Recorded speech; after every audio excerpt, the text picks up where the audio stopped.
In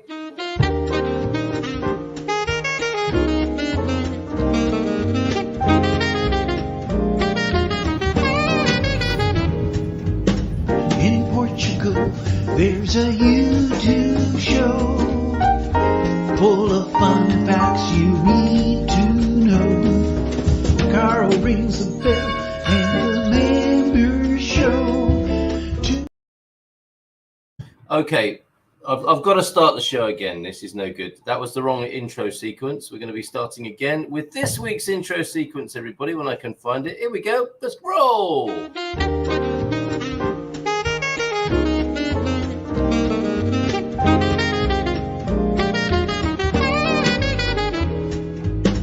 In Portugal, there's a YouTube show full of fun facts you need to know. Carl rings the bell and the members show to the GMP morning show. Featured guests will come and they will blow your mind. The audience will do so in kind. The little vanity mixed with some insanity on the morning show with GMP.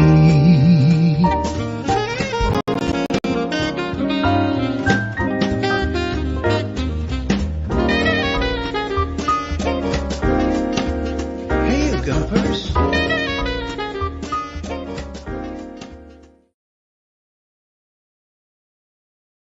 Hola, bon dia, alegria, Munson here with the Good Morning Portugal show, live stream and podcast, not in our normal studio. And as you can see, I've still got a meme on the screen. Don't let anyone else ruin your day. It's your day. Ruin it yourself. Good to see you this morning, live from Óbidos, or Óbidos, to those who don't speak the language as well as James and I do. And he'll be correcting me on that, I'm sure, in just a few minutes. I'm hoping the sound is okay, given that we are on location. It's different every time. There are a lot of variables when we're doing an outside broadcast from the T.OBS this morning, but I'm sure you'll give me some external production input from wherever you're listening in the world. Talking of wherever you're listening in the world, there you go, that's better, and slightly bleached out because I'm sitting in the, you can see this lovely medieval cottage behind me where we're staying. Mrs. M's about to come downstairs naked, possibly. Oh no, it's a child. We have been staying in this fabulous medieval cottage, the Casa do Castelo, the castle house, literally here in Óbidos, and I've got some footage from here. Well, if we don't play it today, we'll play it this week because it's our Portuguese point of interest. Kids everywhere. Morning, Sol. You enjoying being here? A thumbs up from Solly. We've just had breakfast delivered by the lovely man Carlos, who I think is the proprietor of the place. Thoroughly recommended. Actually, let me just roll a little bit of VT behind me or to the side of me here, and you'll see what Óbidos looks like. There's Minnie, very happy to be here. You come down the lane just outside the house, and there's the castle. That was me yesterday wandering about. Isn't this fantastic? Óbidos, or Óbidos, as everyone else calls it around the world. Absolutely fabulous place. Delighted to be here and to be making this our Portuguese point of interest this week. Oh, a little bit more footage as well. I'm just exporting a video that I want you to see as well of this delightful cottage and the incredible history here. So quite chaotic this morning. Let's bring James onto the screen to join me in the chaos and see what sort of weekend he said. I think he's been hobnobbing it this weekend at the Ericeira Craft Beer Festival. Let's play his intro music and bring him on after this.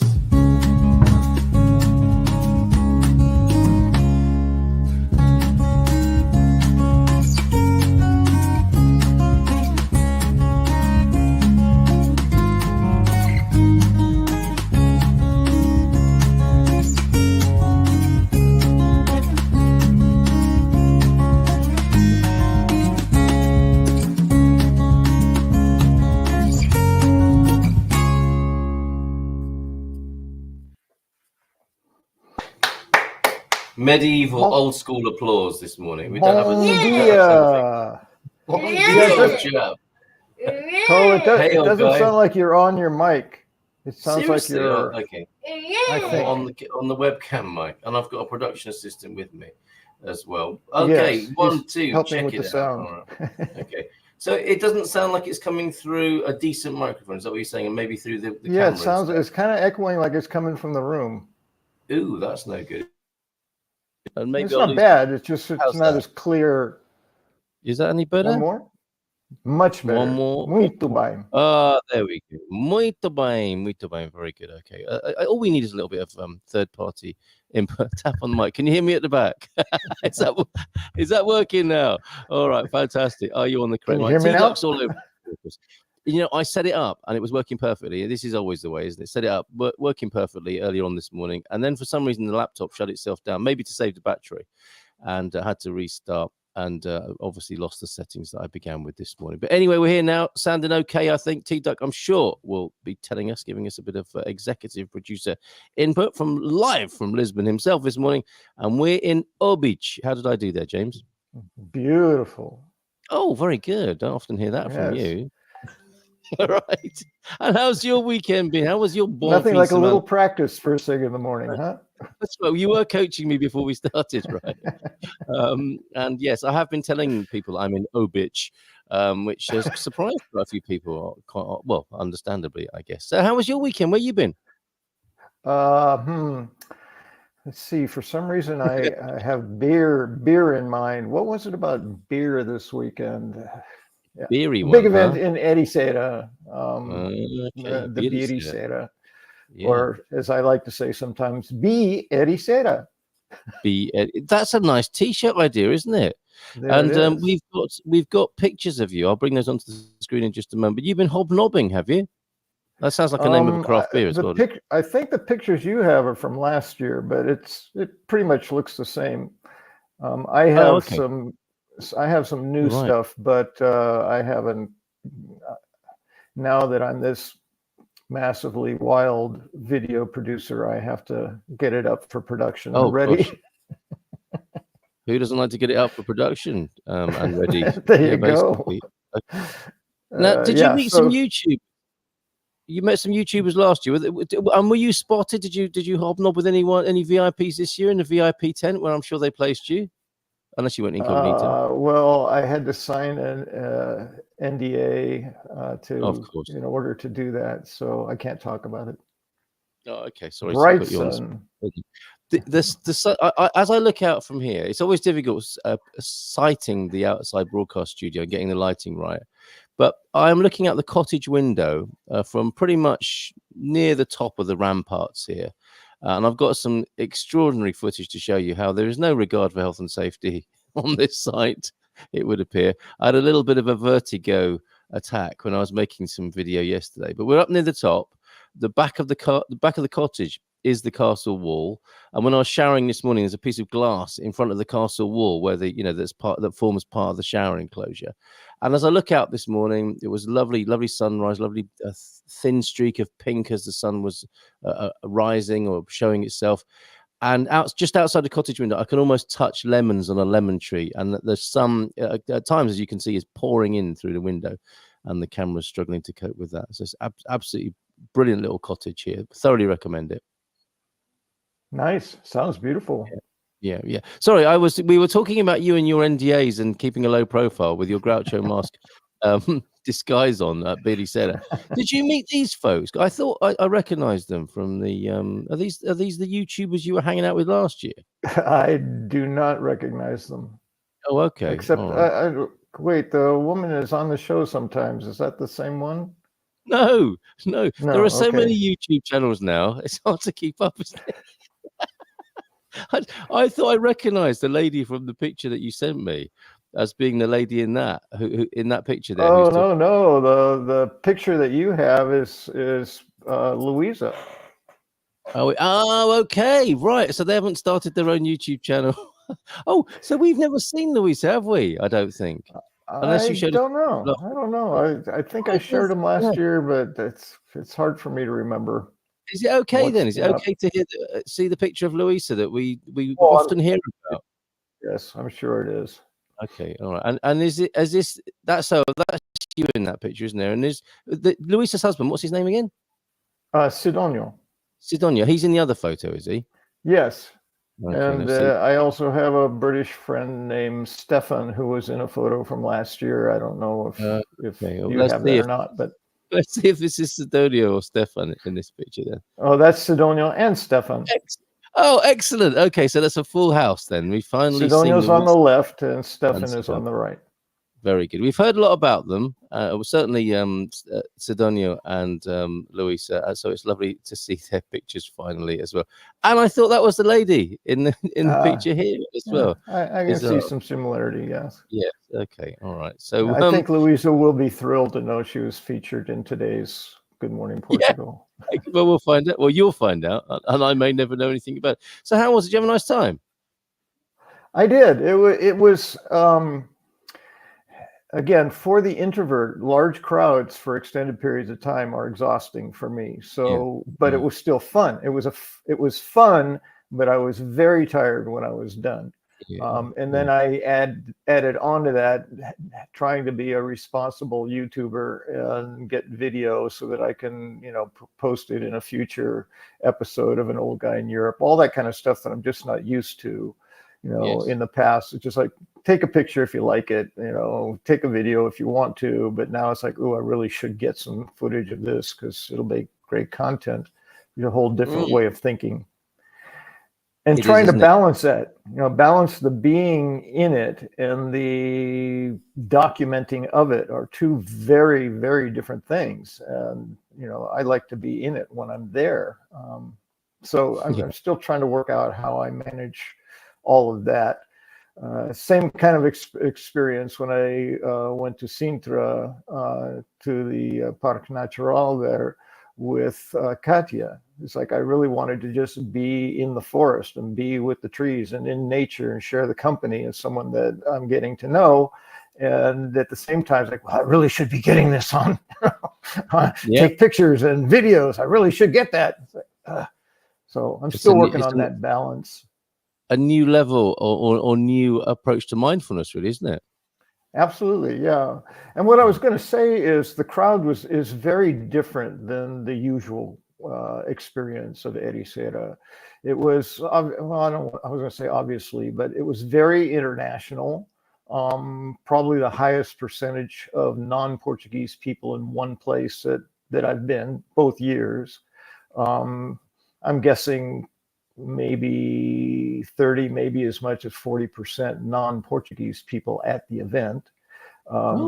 And everyone that was working there, Portuguese or otherwise, was speaking English, which is a very unique experience for me in Portugal. I still approached every beer stand and the food booths as, not assuming that they spoke English and approaching in Portuguese and saying, I only know a little Portuguese, and every single one didn't miss a beat. And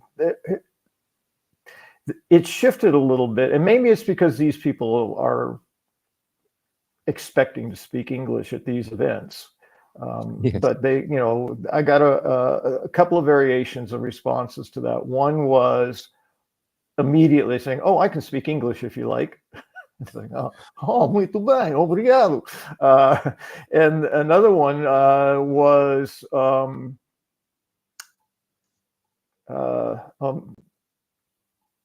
that something like, "That's okay, I can speak English if you want to." Yes. It's like, oh.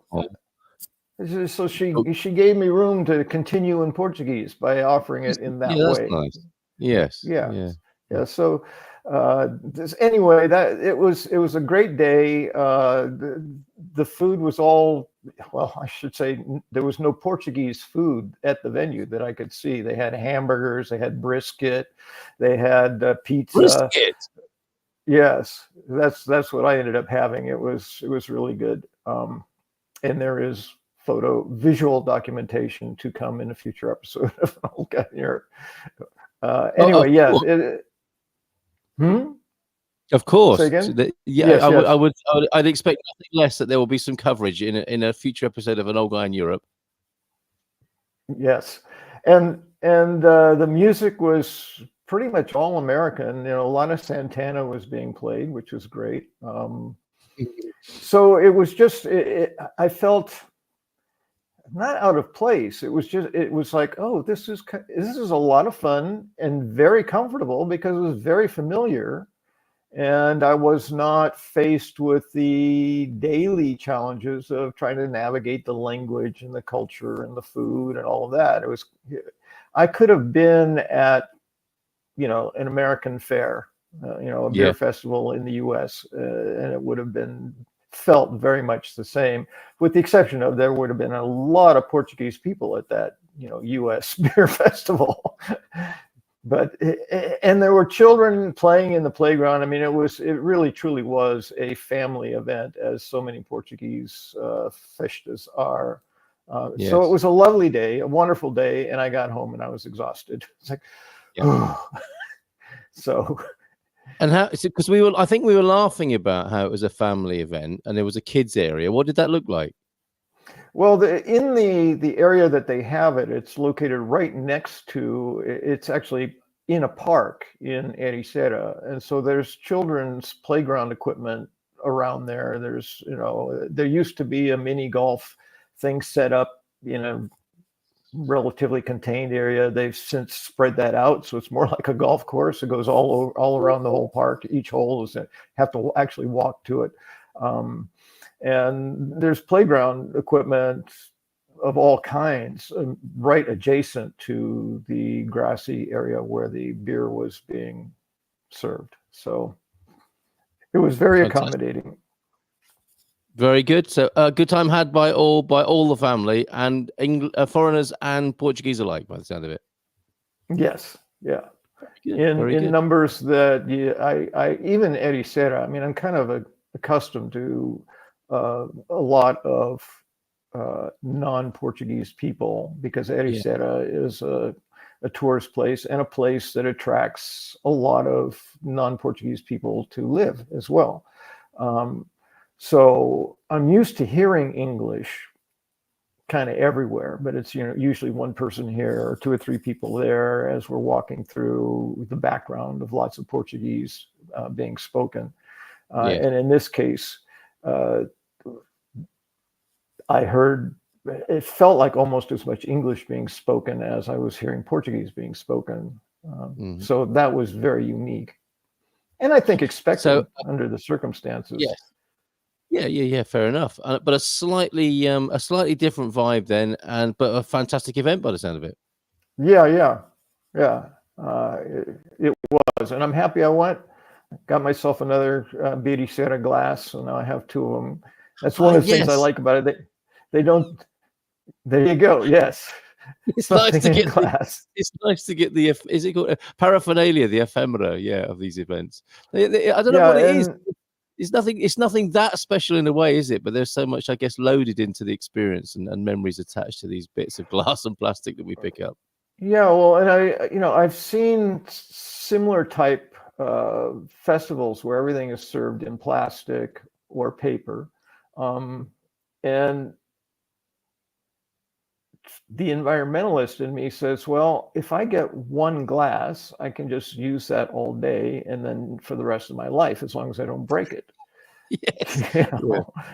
Plus, it's a souvenir of the event. So it's every time I use it, it's like, oh yeah, I did that. So now I have two. Oh, I did two of those, which is kind of nice.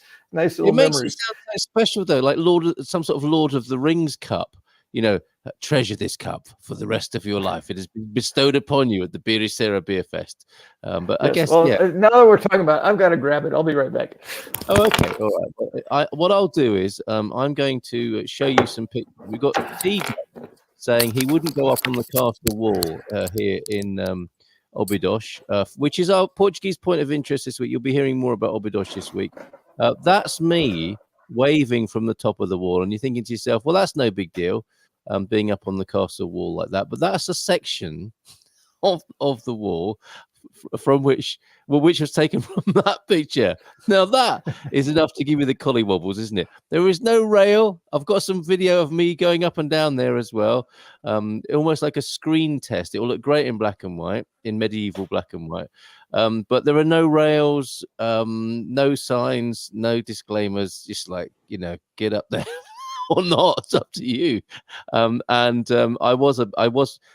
It was that thing you were talking about before, James, about am I having just a mindful and immediate, imminent, spontaneous time here, or am I thinking about capturing footage? And I can't not. I mean, here it's so visual and so brilliant. I had to think. I was in two places at once. I was here, and we're really enjoying it here.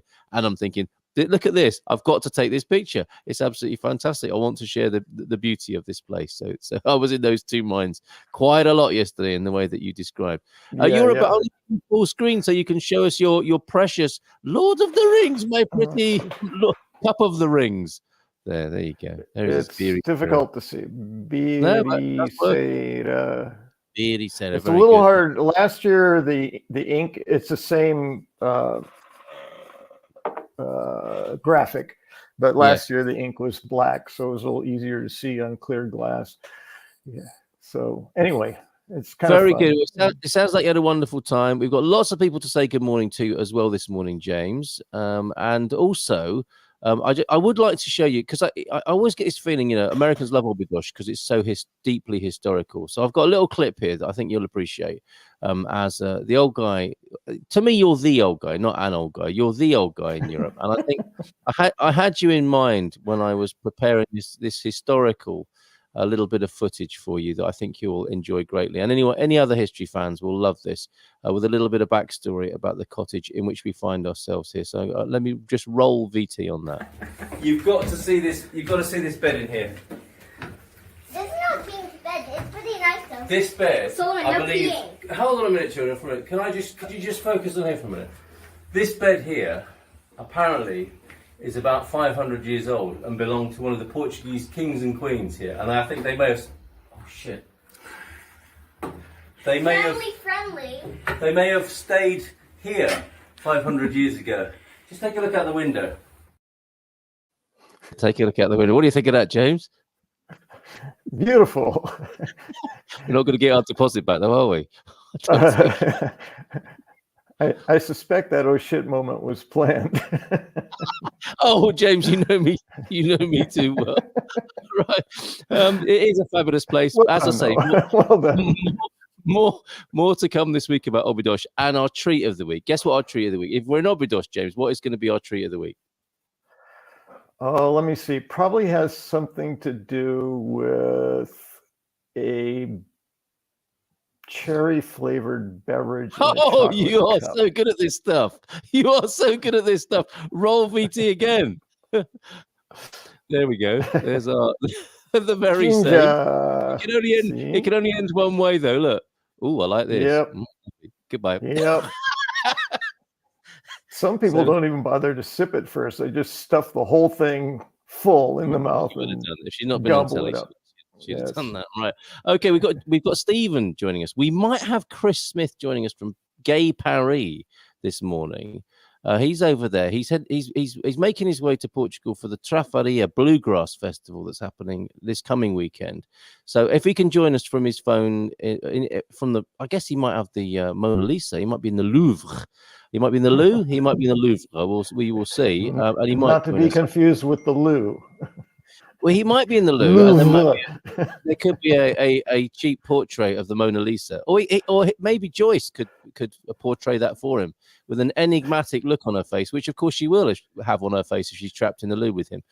Anyway, let's hear of your mindful insight this week, if we may. Stephen's going to join us at 9:30, of course, from Property Miners here in Portugal. He's been back and forth. I spoke to him I think he was on his way to Portugal last Tuesday when we spoke to him and his colleague who was talking about investing in Canada and Portugal and the differences. He might have been back and forth to Portugal 7 or 8 times since then, but we'll find out where he is at around past this morning. So, James, what's been on your mind mindfully? Well, in truth, to be perfectly honest and transparent, I didn't have any idea of what I knew there would be some time dedicated to Ericeira. And then you sent that image with the question, Portugal or the United States. Oh, yes. Okay. That's why my response was perfect. Oh, okay. I see. Right. I thought, okay, we're at cross purposes because I thought that was the lady yes, in the earlier pictures, but no, these are some YouTubers. You had Gumpers ? And I said, my response was perfect. Yeah. And forgive me, I can't remember the names of these two YouTubers here now, but they have got a very, very interesting little name on their YouTube channel, which escapes me now. But you might recognize them and be able to tell us who they are. So, what were you thinking in Portugal? I'm not a big YouTuber. I don't follow a lot of people. I just produce my own stuff, and I watch Matthias's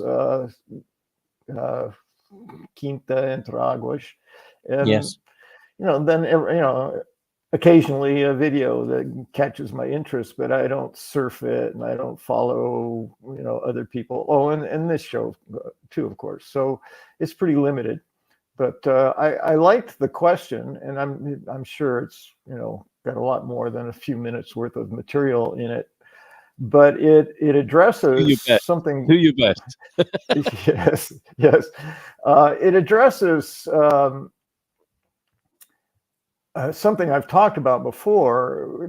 Like, why would somebody choose to leave the United States in this case, or their country of origin, to go live in Portugal, and again, or any other country than their country of origin? And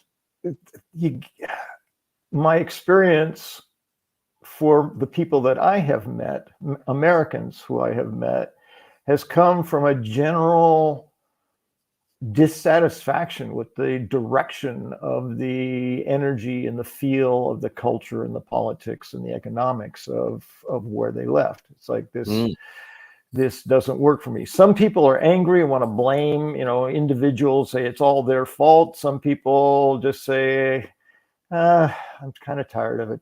And other people are, there's a whole range. But for me, I'm somewhere in the middle, less inclined to be angry at individuals, and not the concept of not running away from something. I was clear that my reason for moving is that where I was did not suit me.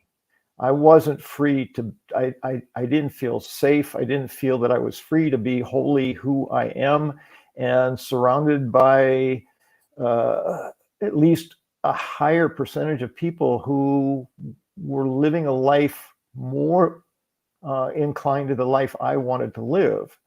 And so part of the search for where to be, it's like, it was the first time in my life I ever thought about not living in the United States. It's like, oh, this is great. I love being in the United States, all that. But it just got progressively more difficult for me. And that's why I made the move. I find the question really interesting, and it's the way of catching people's eyes, the clickbait kind of stuff, Portugal or America. It's like, well, maybe it doesn't have to be one or the other, and it doesn't have to be contentious, but I think it's a great question, like, why would you choose one over the other? For me, it was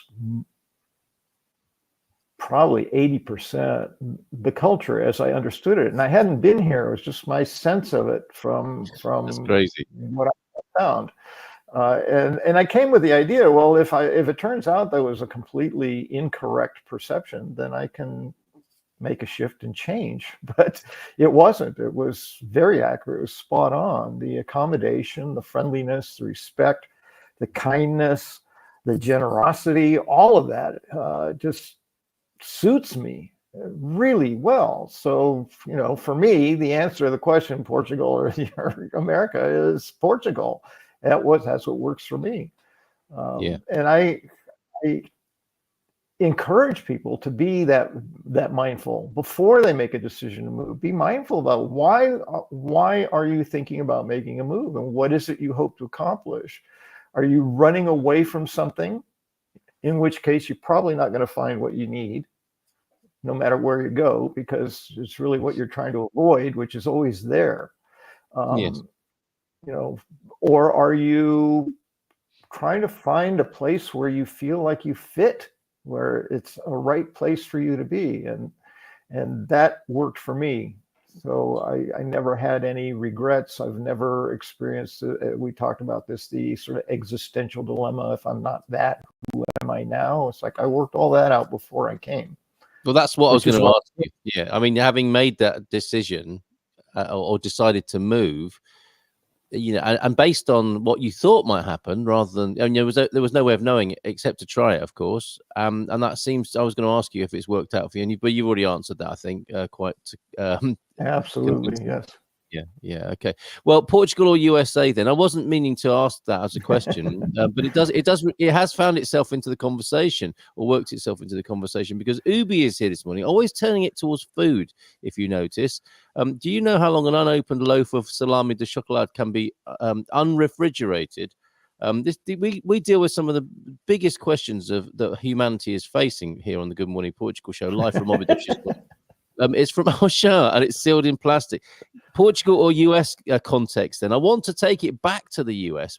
Not that that's where it came from, but I think he's going back to the US and wants to take it as a present. And I think it would be okay unrefrigerated for 12-ish hours, but don't want to make everyone sick. That would be a present from Portugal that everyone would remember, wouldn't it? That made them sick. I mean, this is delicious biscuity chocolate in a roll called a salami. Wow, it's called salami. It's not meat, it's chocolate. Antonio F. in straight away with help, as he always is for all of us. Really no idea. Always keep it in the refrigerator. Look, Ubi, it must have only cost 99 cents. Just buy another one on the way to the airport, for heaven's sake. Eat that one yourself, although maybe not if you're about to take an international flight. That could be a bit awkward, couldn't it? In the queue, in the aisle of the aeroplane, if you've eaten a slightly off salami. Put it in the bin, Ubi. Get another one. Enjoy it. Get some more. Take them to America, nice and fresh. Okay, excellent. I came here to run even fresh to the U.S., depending on which coast you're going to. It was an 11-hour flight for me, direct from San Francisco to Lisbon. So, you're still looking at 11, 12 hours, even if it's fresh when you start. Get the recipe and make one when you get over there, maybe. Talking of motivations of why people came, Steve's with us in just a moment, but just to conclude on what you're talking about, people running away from things. I came here to run away from James, but he followed me over. I found you. Yep. I will track you down. I know where you live now. You can't get away from me. Just kidding, James. Is he though? And bon dia, James. Morning, James. I lived in Óbidos for 5 months during the plague. Which one? The most recent one, or the one a few centuries back? And really sad, I never got to see the festival with its very. Oh, come back, James. Come back and buy Ubi a salami next time you're here. Absolutely. Pack it with one of those blue ice packs. What could possibly go wrong? And plenty of nights enjoying the local ginger at home. Though, who doesn't like to enjoy a local ginger? I know I do. So excellent. Let's have Stephen join us in the conversation now. If I could give him a round of applause, I would. I can't because I don't have my sound effects board with me. Can we give him a light smattering of applause, please, James? And bring Stephen onto the screen, live from goodness only knows where. Morning, Steve. Good morning. Can you hear me okay? Nice and clear, unlike myself earlier this morning. We can hear you very well. I've got a feeling you're back in the UK. Yes, I am. Okay, well, it was lovely to see you. And your colleague from Canada, who obviously is a Portuguese guy who grew up in Caldas, and we talked to him about that, and he loved Foz de Relio, and he gave us some tips about Foz, and it was great to chat with him about the differences between investing in Canada and Portugal. And when you were part of that call, and you were actually, in a real jet-set way, making your way to the gate to fly out to Portugal during a webinar. You are so showbiz, Stephen White. How was that trip? Honestly, it was the first plane that I've seen in a very long time that wasn't completely rammed. There was maybe 3 or 4 seats that were empty, but every other plane I've ever been on for about the last 3.5 years has been completely rammed. But to be fair, it was a later flight, and it was on a Tuesday evening. It was filled. Wasn't it? Tuesday at 8:30, I believe, if I remember correctly. Yeah. And so it was a great call. It's been recorded. If anybody wants to catch up on those differences between investing in Canada and investing in Portugal, you came out. You've sent me a link to a property that I can put on the screen. Is this the one you've been working on most recently? Is this what you were visiting when you were out here? Yeah, so I came to Portugal to not only check on my own properties that we have going on with our investors, but also to check out future properties that are going on. So this one is one of the projects that we took on in one of the first projects that I took on in central Portugal. This is in Castanheira de Pera. Nice. We bought this one and refurbished it over the last 6 months, and now it's in its last legs of its refurbishment. So it should be ready to move in as soon as the middle to end of September. Steve, are these visualizations or are these the finished pictures? These are the visualizations, but they're going to be very similar. So we don't try and deviate too far away from what the 3D pictures look like. So, for example, the bathroom materials, they're all the same color. When we work with a 3D designer, we make sure that we try and use the same materials. I think we ended up switching to a white wardrobe because IKEA, I ordered wardrobes back in April and they still haven't arrived yet. So I had to, I had to go and pick them up myself. So we had to kind of settle with white. But everything else inside that you see in that photo, apart from the bed and the clothing, comes with the property. But my white suit does look very nice in that wardrobe, it has to be said. If you can give that back to me next time you see me, that would be great.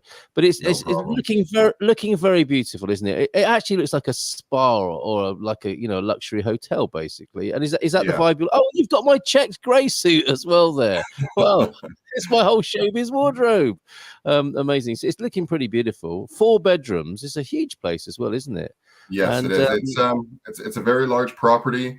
And what we've designed it up as is that it's an affordable luxury investment. So not only is it a place that you can live in, but also it has a basement suite where you can rent that out for a profit that should offset the mortgage. Oh, okay. That's a smart move, isn't it? Okay. I'm going to ask you why you went with IAD as well, because people have their preferences, don't they, when it comes to Portuguese real estate companies. But let's say a little bit more about the Castanheira de Pera location, because that's where we're going at the end of the month, to the Castanheira de Pera Beer Festival. Sounds like all we ever do here is drink beer. But anyway, it's not true. We're not drinking beer right now, for example. But what a fantastic little town this is, with its quite extraordinary lagoon. Have you tried that yet? Did you take your budgie smugglers and get into that lagoon that they've got in Castanheira de Pera? No, I didn't take the budgie smugglers down to the lagoon yet. I've actually been investing in Portugal for the last 4.5 years, and I've done minimal tourist attractions. It's been strictly business every time I go over there. Yes. I also want to make something clear as well too, that I don't strictly just work with one agency. What I try and do is I work with agents to show them how I invest into property. If they bring me a project that is really good and I end up investing on it, I use them as the listing agent as well too. Because I believe in paying back the person that worked hard to explain to me why this is a good investment and the numbers made sense. Yes, and I think it's fair to say when it comes to the question of like which is the best real estate agency in Portugal, it's a bit like the bank, isn't it? It's not about the company, it's about the individual, and you'll find outstanding individuals across the whole range of real estate agencies, and you'll find some terrible professionals in there as well, who may deal with you in a way that you're not expecting or not used to. And then there are some outstanding people, and we have, of course, have a few of them in our community here. And it looks like over in Castanheira de Pera, Monica Simões is one of those who speaks Portuguese, English, and German over there, and that is now on the market. So I'll put that link into the chat so everybody can see that. James is commenting, you're obviously in the UK because you blur the rain on the window there. Or maybe that is the effect. That's exactly what I'm doing. It's coming down pretty good out there. And he loves the lagoon. I don't know if that's what it's called, but it's a massive swimming pool, isn't it? Or like a swimming park, leisure park, with its own wave machine. I think they're capitalizing upon a natural river beach that they've got there, and they've taken it to another level. Exactly. So it's kind of similar to, I think I would call it a lagoon because it's like an open area where it's using the water from the river. But they also have like a little stream lagoon as well too, just outside of the city. That's very beautiful to go and visit. I've kind of stepped close to it, but I haven't stuck the twig and berries in there yet. So that's I say. Is that a Canadian turn of phrase? Okay, right. Okay. I love the lagoon and the Royal Duck Walk. I didn't know there was a Royal Duck Walk in Castanheira de Pera. Do you know anything about that? I think T-Duck will be interested in that. To be honest, I don't know.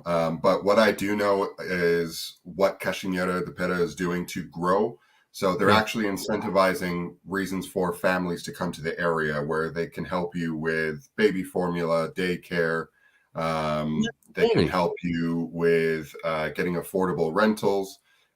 This location is doing a lot to try and bring younger generations to the area. They've even decided to put Wi-Fi throughout the city. So you don't actually really need a phone plan, I guess you can say, or you don't have to pay for data, however you want to say it. Tomato, yeah. Well, where I am now, because this is a concern when we're doing an outside broadcast, it's like, how do we connect to the internet? And as you can see, it's not the best of connections, but it's good enough. And it's across the town here. You just log on as a tourist, and there's a Óbidos staff, there's Óbidos residents, and any tourist can log in here, and that's exactly what we're doing right now here in. What's Mrs. M doing outside there? Are you making breakfast?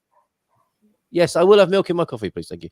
The Wi-Fi is just incredible here, and it sounds like they're doing a similar sort of thing in Castanera de Pera. I'm talking about how great the Wi-Fi is, and we're just completely frozen up on the screen, but you get the gist. And that's an interesting idea that you wouldn't have to pay for it yourself. You are just immersed in Wi-Fi in Castanera de Pera. Yeah, exactly. They're really trying to incentivize younger generations, so digital nomads. Small business owners, even property investors. You can maybe not so much in Castanera de Pera, but there's other locations where, let's say they have the area of rehabilitation incentive for that area.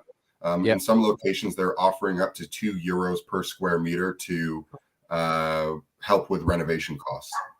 Okay, I just having something stuffed in my face there, which is biological, as in organic honey that Mrs. M's found here. So I'll be trying that in my efforts to try something Portuguese in just a moment. Jim's in.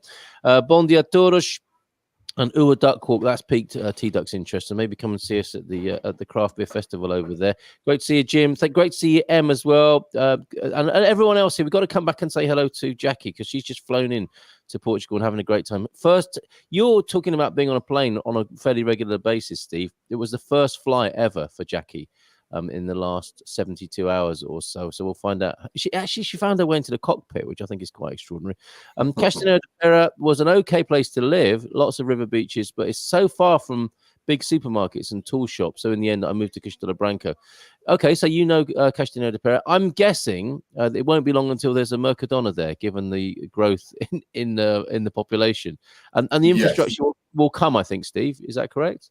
Yeah, so they're actually starting to build other accommodations. So yeah, they have a small supermarket now, but I believe they're getting a larger, I believe it's a Lidl that's coming to the area.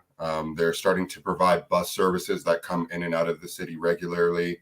They're redoing all of the roads in the area as well too. They're starting to really incentivize for people to come to these areas, especially if they live in Coimbra or Figueira da Foz. All of these places, that are starting to really boom, they're starting to incentivize, okay, well, people can't live inside of those cities. And there's already houses and abandoned houses that are in places like Castanera de Pera. Why don't we incentivize people to refurbish them? So not only do we grow our community, but also make it a better place to live. I'm loving this. This is happening more and more in central Portugal, isn't it? Most of the people in Portugal seem to live, 60% of them live in the two big towns and on the coast. And there is this huge area and a huge, fabulous, beautiful area where people might live. And it sounds like the municipalities and the towns are thinking, okay, we've got to do some stuff to attract people into this part of the country. And you've been in Figueira da Foz as well, I think, in the last week or so. How's it looking over there? It's actually looking really good. So we're actually focusing a lot of our attention over there right now because they're starting to build a private airport out there. They're starting to expand south into Lavos. We're starting to see a lot of, I believe it was a Korean battery company. They're opening up a factory down there. They're building a factory just south of Figueira da Foz.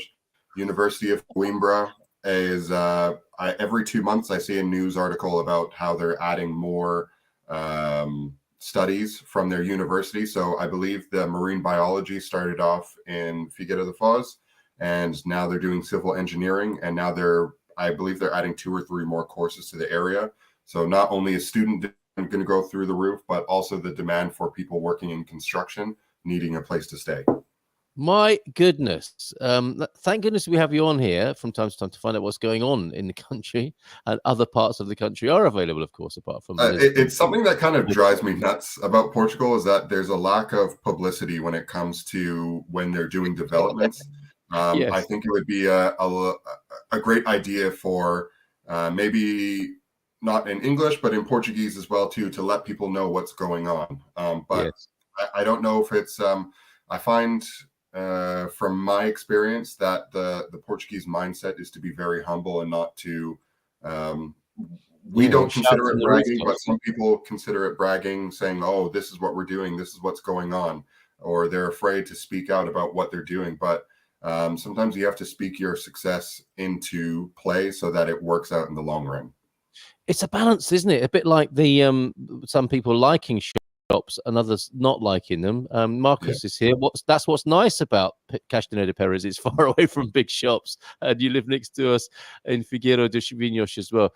And there's always a balance to be struck, isn't there? You know, this whole thing about shouting from the rooftops, or the castle ramparts here, which you could do. I mean, this place where I'm staying, it really, I think it is anyway, a sort of UNESCO World Heritage Site. But in any other country, it would have been developed beyond, you know, within an inch of its life. It exists here very naturally. I mean, people do, you know, obviously talk about how great it is and show it off to a great extent, but it's not being marketed and shown off and marketed to within an inch of its life as it might be in America or in UK. You know, they haven't put there's a wall here already, and I think what the British would have done is actually put a paywall, you know, like made the castle wall a paywall. So you have to pay to come into the place. And here in Portugal, you wander in. We're staying in an Airbnb inside the compound. It was easy to get in and out. And that's what we love, isn't it, about Portugal, is that easygoiness. And sometimes I take your point. Sometimes that lack of, I don't know, crowing about yourself, it is a shot in the foot, possibly. But it's kind of why we like it as well. Yes, exactly. I mean, I do wish they still kind of did it, though, because like, let's take, for example, the new incentive for people under the age of 35 to purchase homes. They're handing out 100% mortgages, and you don't even need to be a Portuguese citizen to purchase property with that incentive. So why we are not talking about this more? Yeah, that's right. That is big news, isn't it? That is big news, to be fair. Yeah, and it is worthy of repetition around the world. So thank you for being here and saying that. And yes, it's a word of mouth culture. I think those of us who've been here for a little while can definitely agree on that. Going back to what James was saying, Portugal versus, I don't think it was versus, was it? It was Portugal or USA. I don't want to hyperbolize it. I mean, it's a big enough question already as a bit of clickbait. For you, Steve, Portugal or Canada, and we talked about this last Tuesday, didn't we? Do you want to add anything to that? You know, the whole thing about running away from and people being dissatisfied in the culture. Canadian culture, there seem to be increasing numbers of people who want to get away from Canadian culture as well as they might be from US culture. Would you agree with that? Yeah, I wouldn't say I'm running away from it because I'm going back there at Christmas time to visit family. But I definitely think that one of the reasons that I left was because I was being reduced of my freedoms. I was being reduced of how, I guess, I spend my money or how my daily life goes, or having things like a carbon tax. I don't understand how funneling, 20% of my fuel bill towards a carbon tax is supposed to help save the layers of, the breath that we take every day, or, to reduce the emissions of, the big army vehicles or the big SUVs that everyone drives over there. It doesn't really make sense to me. And especially because I worked in the oil and gas for almost 10 years. Everyone always says that we're ruining the planet and this and that, but there's so many safety measures in place that we take that I honestly think that more people spill fuel at the petrol station than they do in the oil and gas, when like everything is true. Yes. I'm dead serious. Like the how we are with the safety, like even if something, a harmful substance does go on the ground, it's dug up and, taken care of, and it's documented of where it happened and why it happened and how we can prevent it in the future. Good luck doing that at a petrol station. Oh, I've seen it. I mean, you just see a pool of diesel, don't you? And there's somebody having a smoke who'll clean it up in a minute when they finish smoking just on the edge of the petrol station, chuck a bit of sand on it. And I'm sure you're right. I'm sure very different standards apply in the industry itself. Okay, so yeah, it sounds like Portugal has a greater sense, maybe not just a sense, but a greater a possibility of freedom for you then on a personal level. 100%. I think the world is actually going to be going through. I think 2025 is going to be a very big year for the world. I think I explained on a radio show, on your radio show before, that this year was the most amount of elections that have ever happened in world history. Yes. And there's a lot of big things happening. Like I just seen a news article the other day, I think it was on Thursday or Friday, that China just sold off, I think it was like $10 billion to buy back yuan. And now they're giving loan incentives to countries in Africa to develop their countries. It's funny, isn't it? We talk about how the Portuguese news culture and culture generally is a word of mouth one. We do have, when talking of news, we do have this has been coming up quite a lot for me in conversation recently. We do have a strange news lens, don't we? We hear so little about Africa and Asia and the BRICS countries. Our basic news premise is just very insular, isn't it? And very traditional. And we're not finding out what's going on in these other parts of the world, which arguably are the most progressive and exciting parts of the world to be in. You know, we're a little bit of a sort of history here, aren't we? And there's nothing wrong with that. But we do have a strange sense of ourselves, and I think not a great awareness of what's going on in some of the more exciting cultures of the world. In fact, quite the opposite. We've got old stereotypical views. I was talking to Doug about this. You know, it's weird. Like when you're a kid in England in the 70s, the word Africa just meant certain kinds of images that were coming from Africa. And I think people are still trading on this idea of Africa. It's a massive continent, millions of people, and we've still got this very like narrow and silly view, stereotypical view of what's going on in Africa, but based on our conditioning as children. And I think it's probably very wrong. And we could open up a little bit to finding out what's going on. In fact, we could do our own coverage here. If you're should you be listening in Africa to the Good Morning Portugal show? And there I go again. You know, in Africa, that's a lot of countries and a lot of people. But if you are on that continent and you want to reach out to us, it just goes to show, doesn't it, how insular we are. So I guess we never hear from that vast continent of millions of people. Something strange is going on in that regard with how we've been conditioned and acculturated. Right. Sorry, did you want to add something to that, Steve? Yeah, I was going to say, when it comes to the news, that's another reason why I left Canada, is because it's very regulated.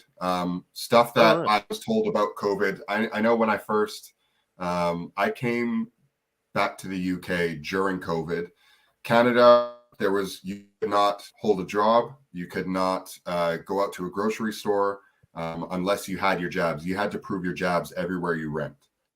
It was very difficult to do anything. I actually ended up losing my job because I didn't want to go for the second jab. A lot of people lost their jobs because of this reason. You weren't allowed to go into grocery stores. You had to strictly order your groceries. We had curfews. There was quite a lot going on, but then I hopped on a plane and, you know, all the restrictions were in place. But the second I got off the plane, everyone was looking at me. I was crazy for wearing a mask. Like, oh, look at this guy over here. I was going to say some British where was word. I see. Yeah. Rhymes with anchor, no doubt, in UK. Yeah, exactly. Very straightforward with you, wouldn't they? Yeah. Well, that's fascinating. Okay, so you got an entirely different worldview with Canadian curation, did you? Yeah, I travel a lot. I actually, a lot of people think these are bad tattoos. I don't know if you can see it on there, but these are passport stamps that I get for every country that I visit. Ooh, seriously? Yeah. So I get passport stamps everywhere that I've visited throughout Europe, South America. Incredible. And I can tell you that the difference in news that is, you know, kind of given from Canada compared to everywhere else is it really blew my mind, and it really changed my mindset of, you know, you can't believe everything that you see on TV. Well, I never. Wow. Okay. Worth bearing in mind. James has been very quiet. James, You've been sat there very patiently. I didn't know if you were frozen or just being very respectfully quiet there. We go. Well, let's go to the comments that we've not done so far. Gentlemen, jump in at any moment if you want to, as we say good morning to our Gumper friends here this morning. This is my message earlier on this morning. R.I.P. Sérgio Mendes, the first Portuguese words I ever spoke, really, or sang. I didn't realize I was doing that, but this man, who's died just recently. What an amazing musical legacy, and absolutely wonderful. His music has been a constant thread throughout my musical journey. So R.I.P. Thank you so much for the music, Sergio Mendes. We've also got the coach who was in earlier on this morning. I'm trying to whiz back to his comments. Yeah, bon dia. Feliz segunda. The start of a new week and a million possibilities. What are you doing? That's a nice way of looking at the new week, isn't it? A million possibilities. For me, day 6 of my rowing machine challenge, and then coffee. Pushing the boat out, I guess, with the rowing machine experiment there. I haven't noticed any difference yet, but my time to 2,000 meters has dropped 10%, so that's positive. Well, that's quite a difference, coach. I'm guessing I'm going to have to do more than a week. Okay, good luck with that.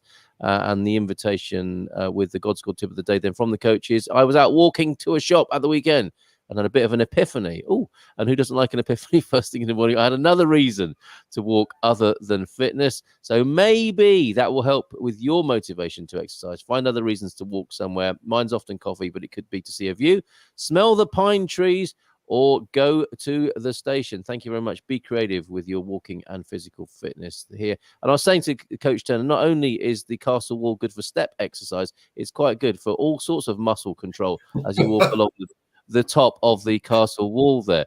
Bon dia, Colin Gumpers, from a lovely dry 12-degree Belfast to be a dry, sunny 18 today, starting to drop back to a cold this week, maybe highs of 12 to 14. Thank you for the Belfast update this morning. I love to you and the family over there. Bon dia, Jackie, look, from Coimbra, not from the canal. Woo! Portugal is very magical, guys. And not only did she get on a plane for the first time, she got into the cockpit. How did you do that? You can't do that these days, can you, Steve? She's doing it. I mean, I'm 6'4" and almost 250 pounds, 260 pounds, and I don't think I'd fit in. Well, yes, okay. And if you kick off, they don't want you in there. Exactly. Liability in the air, but not Jackie. She's charmed them. Maybe offered them chocolate, as she's been doing to us in this last little while. So brilliant to hear that you're having a fabulous time. Love it to get your feedback. Morning, M, as well. T-Duck, of course, with a quack from Owen. We've got beautiful photographs from Owen. We are getting towards the end of the festival season, I think, finally. And we'll just have a little rest and then it'll be Christmas festivities. These are the fireworks from the end of the festivities in Ponte Lima. Aren't these beautiful photographs? Thank you so much, Owen. We had fireworks here this morning in Óbidos and last night, and people partying in the distance. Portugal's not over yet with its partying, but it does feel like it is drawing to a close, and the last few fireworks in the country are being let off. And actually, I was going to say the last few bottles of Sagres. That's never going to happen here in Portugal, but the partying continues, but only just. I would say we've got Bob Yonker as well. Good to see you, Bob. Good to see you on the screen. I hope to see you later on. Good morning from Tomar. We've got Catherine B and M joining us, and Bon dia todos from Ubi as well. T-Duck not going up on the castle wall. Doesn't want to test his self-control. Rugby Collar is down in the town. Stick your hand out of the window and give me a wave. He's at the book exchange, I think, in Óbidos. Another great unsung, fabulous feature here in Óbidos. Bon dia, Antonio. I absolutely love the country, says Jackie. So beautiful, and the people are lush. I didn't get to my apartment until late because I met so many amazing people. Thank you. Yes, waylaid by well-wishers and lovely people. That's a lovely way to arrive in Portugal. Not been to the cake shop yet. I'm doing breakfast as soon as I find one this morning at a Portuguese cake shop. We want more pictures from you. And I think we sorted out Ubi's his salami challenge this morning. Thank you, James Campbell, for joining us this morning as well. And yes, moving salami around, retaking food into the US. There are restrictions on what you can take in. I speak with some experience, having had a piece of Stilton confiscated. I bought it at the airport. How embarrassing, having your piece of cheese taken from you at the airport there. Jim was in as well, and Colleen Bondia saw Óbidos from the motorway. Do come over here, Colleen, and if you're in the area, let us know. It'd be lovely to meet you in person. And thank you for that historical reference there, T-Duck. 2015, UNESCO recognised Óbidos as a city of literature. And there was an opera festival here. There was a lady playing the flute in the church. It was so fantastic. UB, customs got held up yesterday in UK whilst I argued the case that HP sauce and Marmite are most definitely not liquids. They took them off me anyway. Oh, yikes. And that is a cool idea for tattoos, Steve. Will you run out of body space by the end of your journeys around the world? What will you do? You'll have to get planning permission or something to get extra stamps on there. I'm a big guy. I don't think I'll run out anytime soon. Okay, good to know. Okay. And I don't have a tattoo for every country. This is my first trip abroad.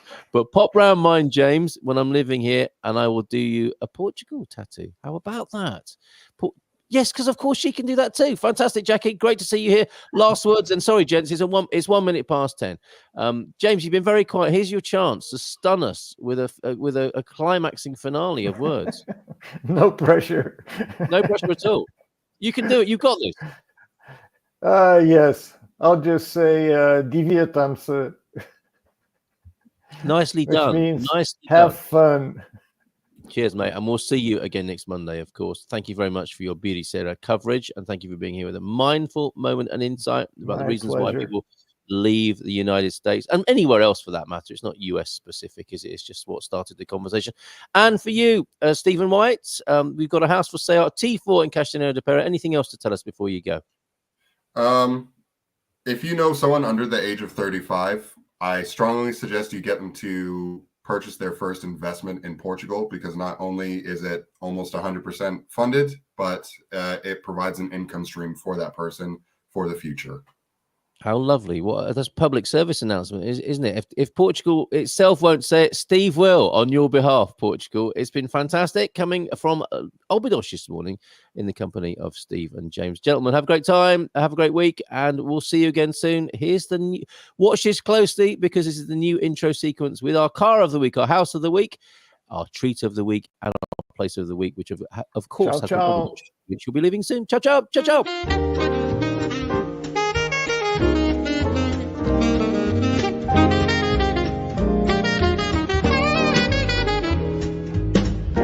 Portugal, there's a YouTube show full of fun facts you need to know. Carl rings the bell and the members show to the GMP morning show.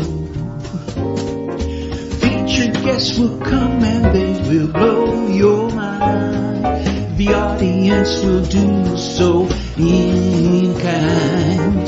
The little vanity mixed with some insanity on the morning show with GMP.